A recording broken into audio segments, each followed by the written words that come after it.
The Diary of Anne Frank. In 1929, Anne Frank was born in Frankfurt, Germany. She was a bright and curious girl who loved reading books and writing stories. She spent her days laughing with her family around the dinner table and sharing dreams of the future with friends at school. At that time, Anne did not yet know that writing would one day become the greatest strength that would hold her up.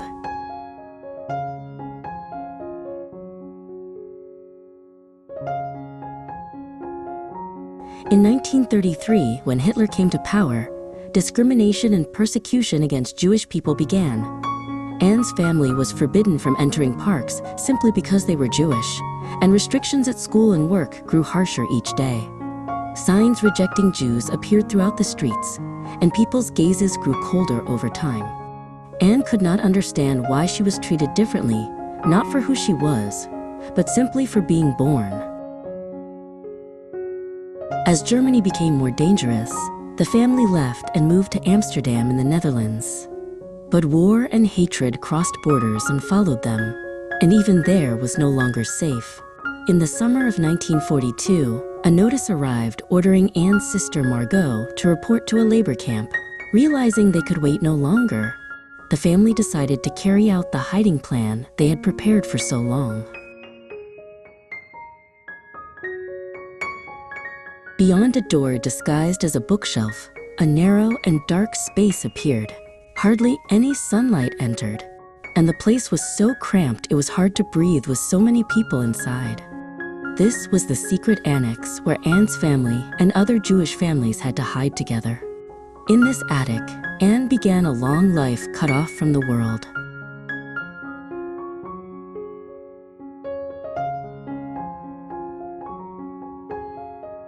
During the daytime, they had to stay alert to every sound so as not to be discovered by the workers below.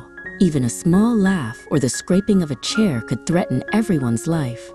Through a crack in the window, Anne could see the street where ordinary life went on, as if nothing were wrong. To her, that scene became a distant world she could no longer reach.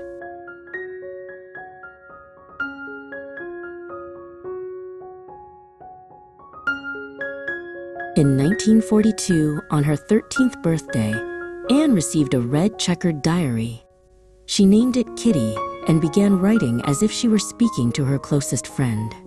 The diary became the only place where she could honestly share thoughts and feelings she could tell no one else. As she wrote, Anne clearly felt her heart grow lighter.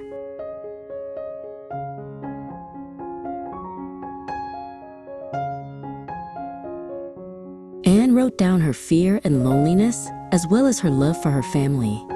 Though her body was trapped in a narrow space, writing made her feel connected to the world. Emotions she could not express aloud began to take shape as sentences. The diary was not just a record to Anne, but a tool that protected her heart.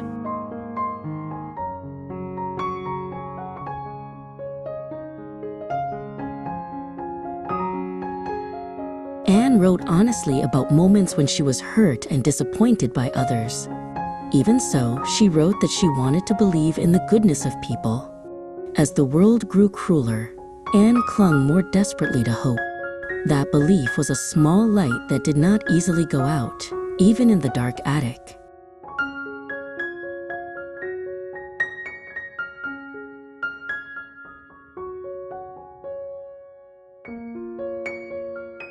Anne often wrote in her diary about her dream of becoming a writer or a journalist.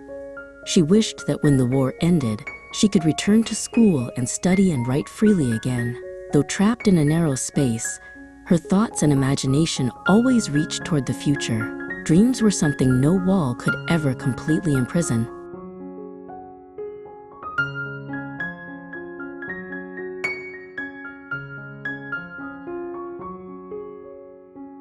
Life in hiding lasted not just months, but 1 year, then 2. As time passed, tension and anxiety grew, and conflicts among those living together increased. Anne wrote honestly about her complicated feelings and conflicts with her mother. Her writing deepened, and her thoughts matured quickly.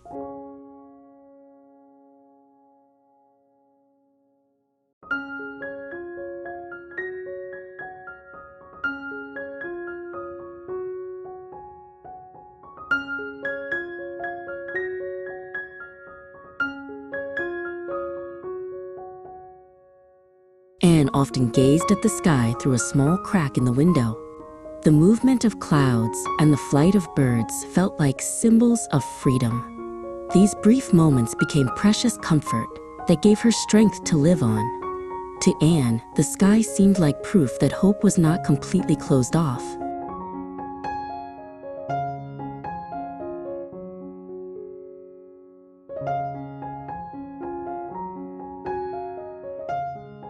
In 1944, the silence of the hiding place, which had lasted more than 2 years, was suddenly broken. Someone betrayed them, and the Nazi secret police stormed the annex. The space hidden behind the bookshelf was revealed, and everyone inside was arrested. Anne's diary was left scattered on the floor.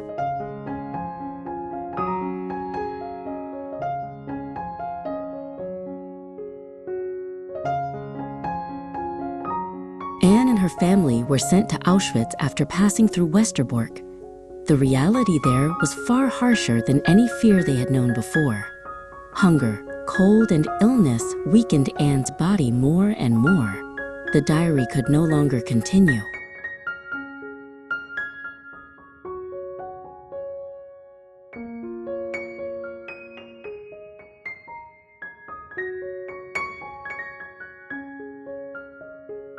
In early 1945, Anne Frank collapsed from illness at the Bergen-Belsen camp. There was little food or medicine, and many people were left to suffer in the cold and disease. Anne fell ill with an epidemic and gradually lost her strength without proper treatment. At the age of 15, without her family or her writing beside her, she quietly passed away.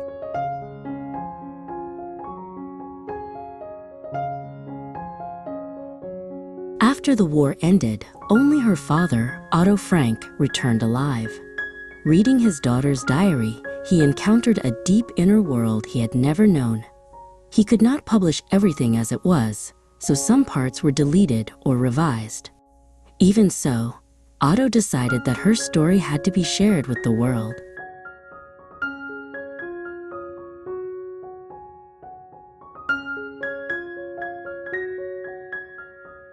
Anne's diary contained not only the war, but also the confusion and emotional changes of adolescence. She honestly wrote about her changing body and her conflicts with her mother.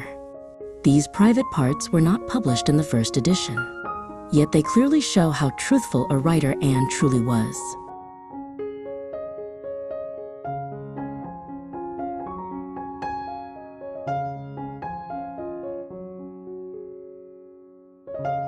Anne's diary was finally published and shared with the world. One girl's personal record became a historical document testifying to the horrors of war. Across time and borders, countless readers felt deep emotion from her words. Anne's voice continues to be read even now.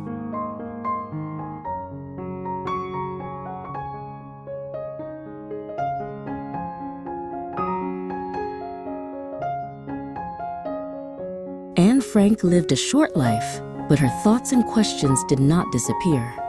Her diary proved that words can leave sparks of hope even in darkness. Anne's writing still speaks to us today. It asks us what we should remember and how we should live.